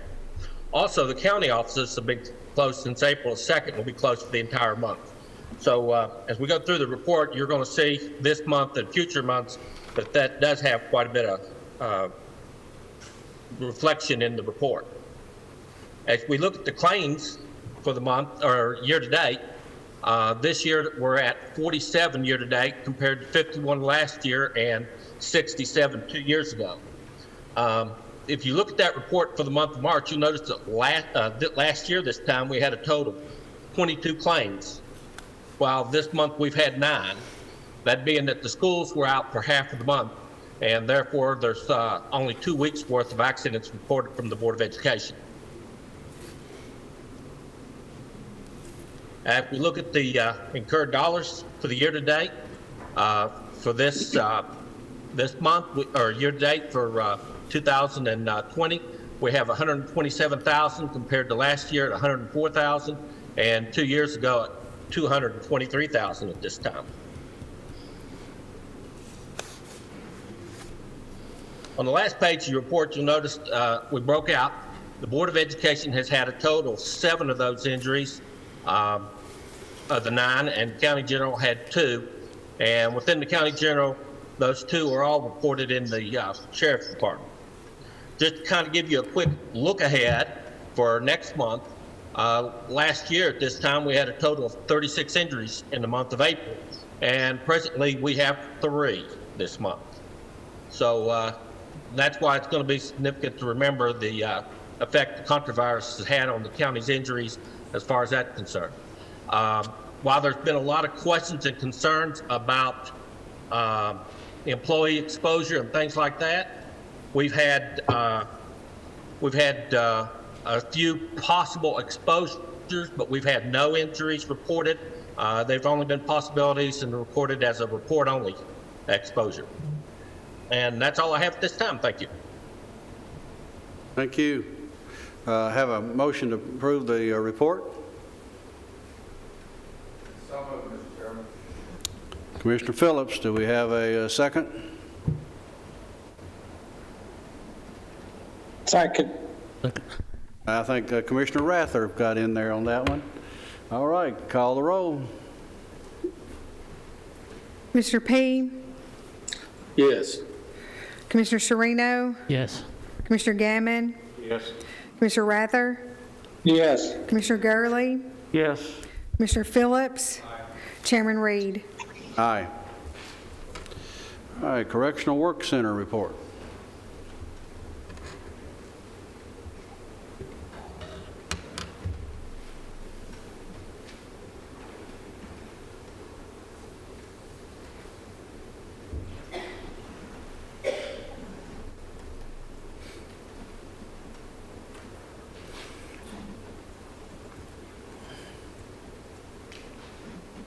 Report's going to be relatively short. We didn't have a board meeting this past month just out of safety reasons. Our litter pickup's always a month behind, so you'll see that looks like $5,325 paid in for state litter pickup. On the next is our monthly worker report. Like I said, you'll see these numbers drastically change over the next couple of months just for the reason of the COVID has put a damper on our operations. The monthly worker report for March with a total combined projected savings of $111,288 using inmate labor. Our work center yearly activity report, at this time, our numbers are relatively average.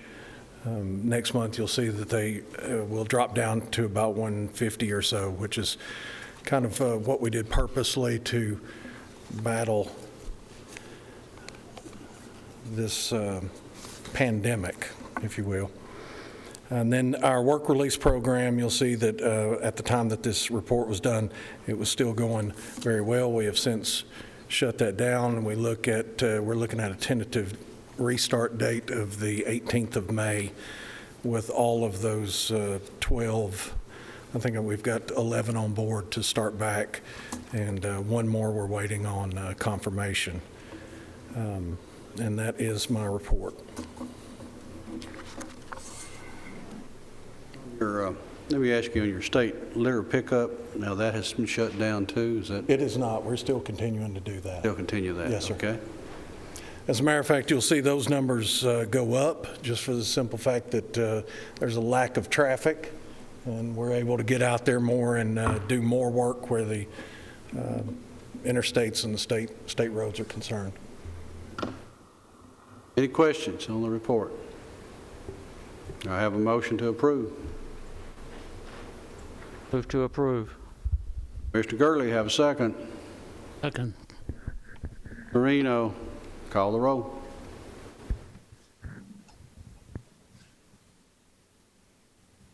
Commissioner Gurley? Yes. Commissioner Gammon?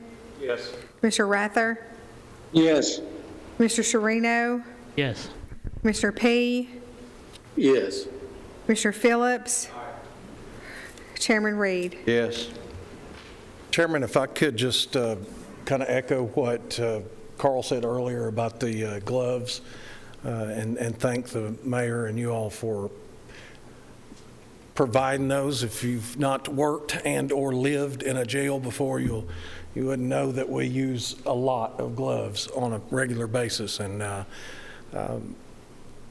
with the shortage of gloves and us using more proactively, it could have been pretty disastrous if we had kept going at the rate that we were without those gloves, because inmates use them to serve food and they use them to clean and everything else. So much appreciated on those gloves.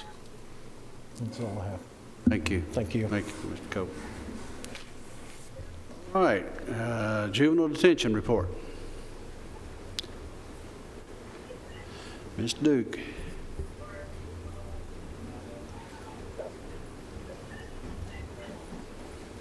Good evening. Before you have our monthly report for March, and I know that we did receive 3 checks today that are not reflected in the report that you have in front of you. I didn't get a chance to go over those and add them, but that will be reflected in next month's report. Probably the next most item of interest is that we had another young man that completed his high school requirements and is going to be or is a high school graduate while he was detained with us at juvenile detention. Beyond that, if you have any specific questions, I'll be happy to answer them. Mr. Gurley. Have you seen any decrease for April in terms of admissions and so on? Yes, we probably has just the last week, law enforcement officers have started bringing young people to the facility. But prior to this last week, there has been very little traffic with the law enforcement officers.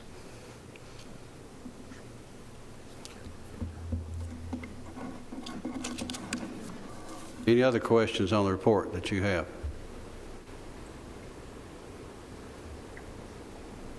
If not, I'll accept the motion of approval.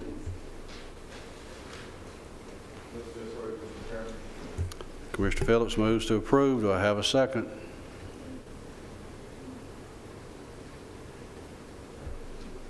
Commissioner Gammon seconds. Call the roll. Commissioner Sherino? Yes. Commissioner P? Yes. Commissioner Phillips? Commissioner Gammon? Yes. Commissioner Rather? Yes. Commissioner Gurley? Yes. Chairman Reed? Yes. Thank you, Ms. Duke. Sheriff's Office report.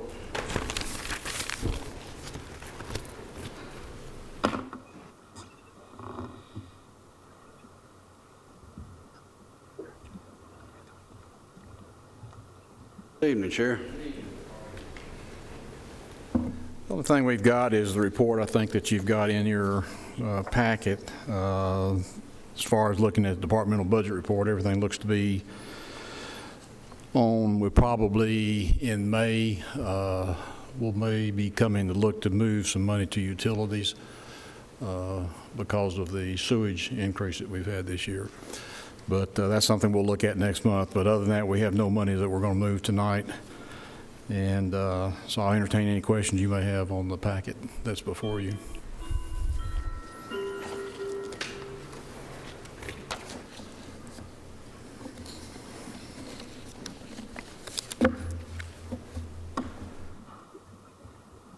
I want to say I appreciate what everybody's doing, ambulance service, fire, you know, the sheriff's office. You know, I mean, I know that. Could you use your mic, Commissioner Gammon? Sorry. I just want to say again, I appreciate the sheriff and his employees, the fire department, the ambulance service, all the other frontline people that's out there. I mean,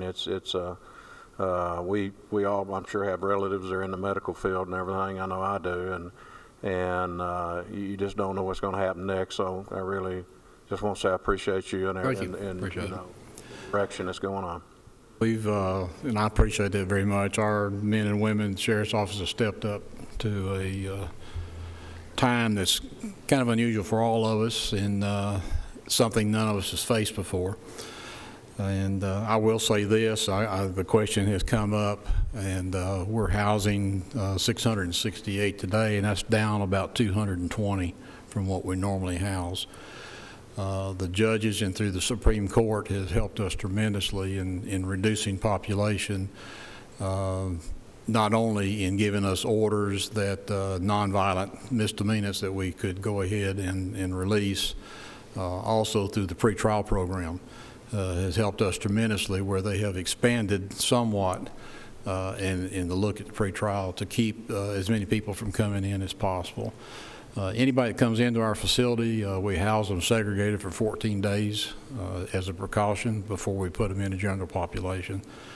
And of course, we were very quick on the very front of this before even orders came down from the courts, where we shut our facility down on any outside movement coming in from the public to try to lessen the exposure that we've had. To date, we have had no COVID cases in the inmate population, nor have we had any in our men and women at the sheriff's office. So we've been very fortunate with that. We've used every precaution that we can think of to make sure that we disinfect several times a day at our facility. In addition, any car that comes in with an inmate, we disinfect that car immediately. So not say it's not going to happen, but so far we've been very successful, and so very proud of our men and women, what they've done. Okay. Mr. Gurley? Yes, sir. Yeah, I'd just like to compliment you in case people think the SROs are just sitting at home watching TV or something. They're actively out patrolling the school grounds and so on. I've talked to some of them that have been by my area. I know there have been a few incidents on school property, and so I think that's very proactive, having them out there and patrolling the school grounds, especially the high schools. Right, thank you. No, our SROs have been tremendous help to us, and they have filled in some of the areas where we may have been short on patrol. So they have really stepped up, and not only in school, but they're helping with the food program that the schools have also at this point in time, and that's helped up. I will say this, that we got orders from the Supreme Court today that's passed down from the judges, and we're going to start some court back this coming Friday, and on a small scale basis where we're moving in. As far as any evictions and whatnot, that's been put off by the Supreme Court through the month of May, and of course will be looked at again around June, the first week of June, to determine whether we start that back. The problem we've got right now on anything that if we try to serve, we can't set a court date because there is no court. So they've got a right on service of appearing before the court, and there's no court to appear in. So we would actually be violating their rights if we tried to serve anything at this point. So. Any other questions? Sheriff, Yes, in sir. your report right here, I think it's on page 4 within the report, but I would suggest to the committee, take a look at that real close. It's facility counts, and it gives you a real good count of what's going on over there in the detention center, but it shows you a total of inmates, or at that time when this count was made, back on there, 671, I think is what it's showing. 600 males, 71 females. But when you go down there and look at that, it gives you a very good cross-section of the inmates that's in there. I mean, total bond of all charges, average bond of all charges, what the cost is there, ages and range and whatever, as well as what they're in there for. So I think that number is a little bit better than what we have seen many times before. So I think it's something to look at. Yeah, it is, and of course, you know, I guess as a caution to this is during this period of time.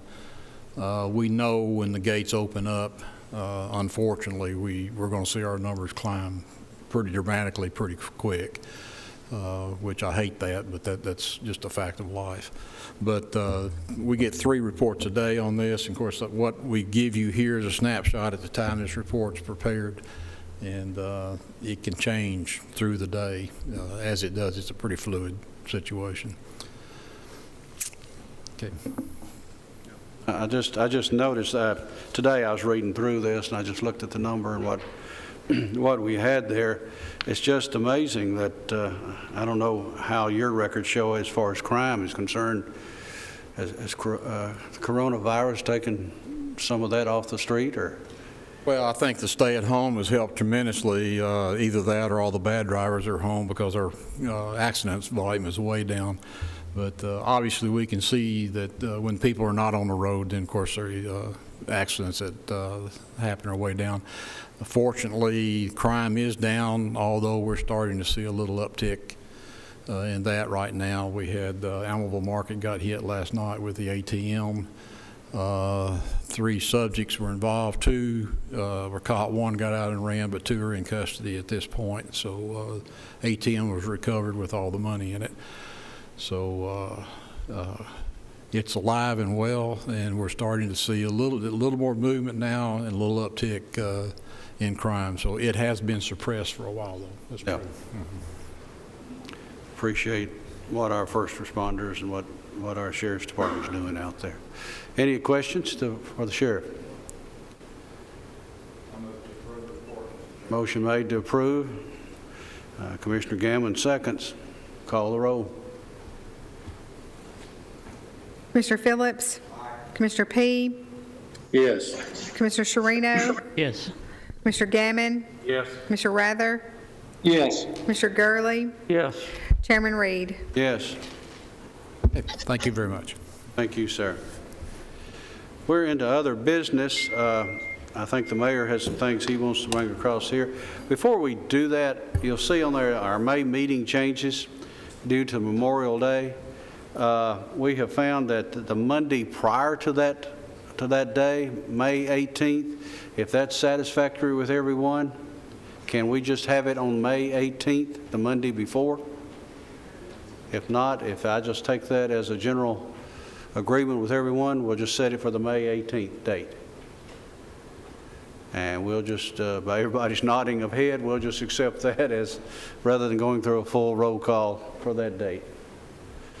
Okay, May 18th will be our next meeting, and I think we at the last meeting approved in June. That date had been changed too. I think it's for the 17th, I think is what that date is. I'm not looking at a calendar. So we'll take care of that. Mayor? Thank you, Mr. Chairman and members of the committee. I wanted to start out by saying all of us know that these are unprecedented times. We've never experienced this in our lifetime, probably our parents' or our grandparents' lifetime of what we're going through. When we started this budget process back in late January, early February, I told each committee that I would like as the departments came to me and presented their wants and needs, I was asked as they started making their presentations through each standing committee, I was asked if this was my recommendation, and I declined to say that that was my recommendation because we had not really refined it. I had not refined my recommendation, and I also wanted to be able to come back and ask each member to do their due diligence on each respective committee instead of kicking it down the road strictly to leave it in the laps and hands of the budget committee. Well, because of the us having to not be able to sit around the table and discuss line by line each one of these departments, as we normally do in 205, and we're on Zoom tonight, it has made it much more difficult for us to do that. So I bring before you tonight my recommendations, and basically we've downloaded a kind of a Cliff Notes version of my recommendation to you. It should be on your SharePoint, or for those that are here, I did hand out a one sheet for those of you to look at. So if you'll look at the 2020-2021, far right-hand 2 columns, you can see the department's request, starting at the top with the Sheriff's Department. And what I want to do is, after this COVID-19 thing hit, I knew immediately that our sales tax were going to plummet. I knew immediately that our county was going to be in real trouble. And in the beginning, back in January, I was planning on and anticipating giving every employee a 1% bump. But I knew after this thing started hitting that that was gone. And we still, between now and June 30th, we still may have to cut. I'm still looking at the budget. But right now, I'm making my recommendation to you, and this will be in front of the Budget Committee on May the 7th, the detailed cuts. But you can see, I'd like to commend every department for stepping up, because every department, I wrote a letter to them, and I said, these are unprecedented times.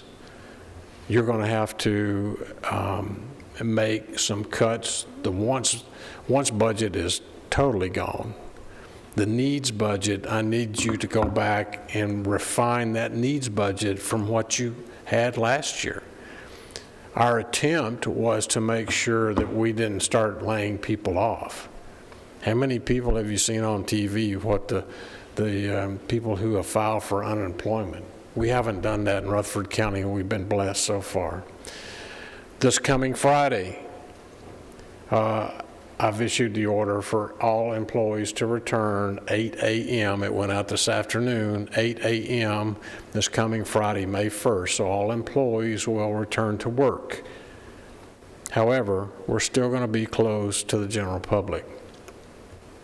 We will post on the front of every building the telephone numbers if you need to speak to someone in IT, or you need to speak to someone in Teb's office, down in the trustee's office. Here's the telephone number. This COVID-19 is still not over. However, we have to continue to run the county's business.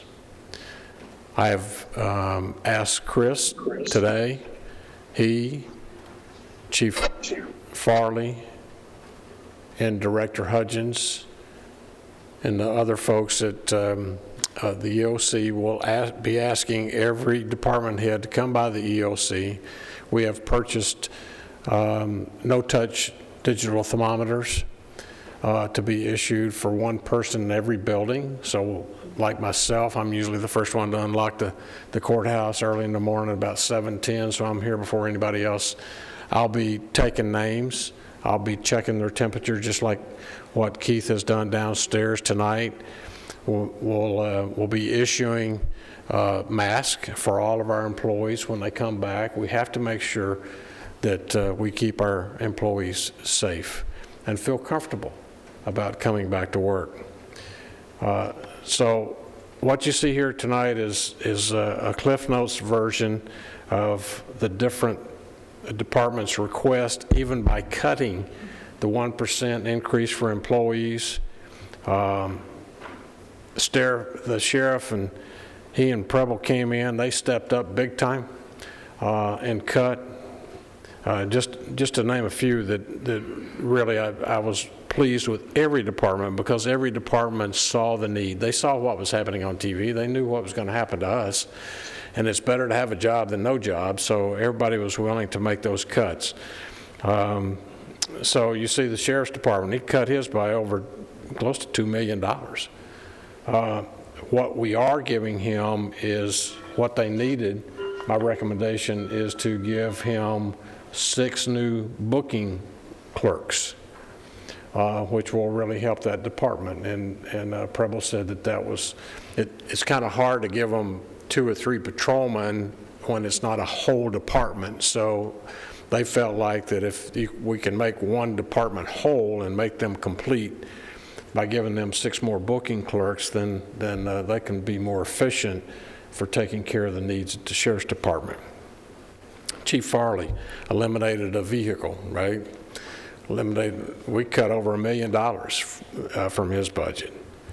On and on. Every department came in and cut their budget request. If you'll see down at the bottom of general fund functions, those last 2 columns, the department's request, and this is eliminating the 1% bump on salaries, the request was a little over $75 million.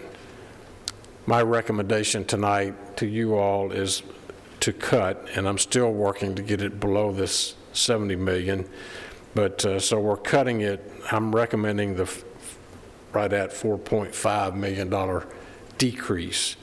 That's just a little over. If you go back to your far left column, the original budget from last year was $69,508,000. That's about a $1.143 million increase over, but the difference between the request this year and my recommendation is the $4.4, almost $4.5 million decrease. And we'll still continue to work on that to see if we can find some other ways to continue to cut, because as you know, our sales tax are going to be down. Our revenue from tourism is going to be down. The restaurants have been decimated. Our tourism dollars are gone. Hotel motel tax is gone. It was gas down almost $1 or more per gallon than what it was back in January. Our revenue, every county is going to be hurting, every city is going to be hurting. So we're doing everything that we can to scurry and make sure that we have enough protection, we have enough tools for our departments to properly work, but at the same time still be able to be efficient and productive for our citizens. So I'm making that recommendation to you, just FYI tonight, Mr. Chairman. All of these I'm very pleased with what the departments have done. The biggest thing that you'll see tonight in this budget is that what we're doing with the SORT team. Now, Director Clark basically ran the SORT team at once upon a time for a number of years, and that has been housed in 2 different departments, so to speak. I think it physically was housed in fire and rescue, but then in the budget it was in EMS.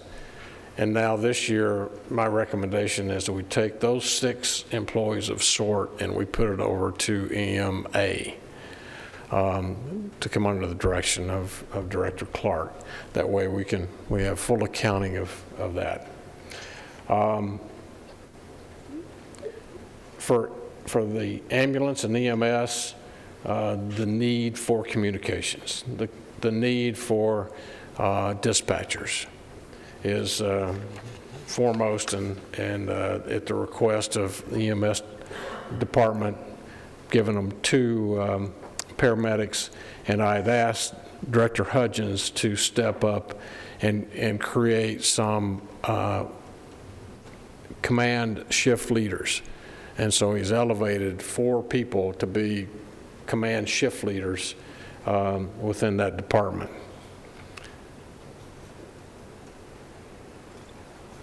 Over at the health department, we're given I'm giving her a volunteer coordinator and a registered nurse position. I think that's about it. But the biggest thing is the sort and of course the booking clerks for the sheriff's department, and I certainly appreciate all the work that they've done in bringing those numbers to us. So bringing no improvements to the table, and we'll be prepared to go before the budget committee on May the 7th. Excuse me. Any questions? Mr. Phillips? That was passed out last month consists of the original budget request. This is trash. I'd say so. Yeah, those numbers are not going to work. And there's no way we can go back and ask the taxpayers for a tax increase. So I've had to recommend, it's not been easy carving these numbers down, but so proud of the department stepping up and doing what they saw the need. And it's there. And we can still be efficient and still be proud of Rutherford County. We're strong. We'll be good. Other questions anyone might have? Commissioner P., Commissioner Rather, y'all are. I'm fine. I think the mayor's headed in the right direction.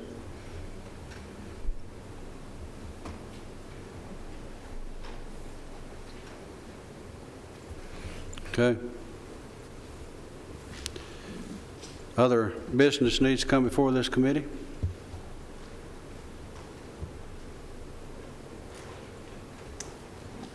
If not, I'll take a motion to adjourn.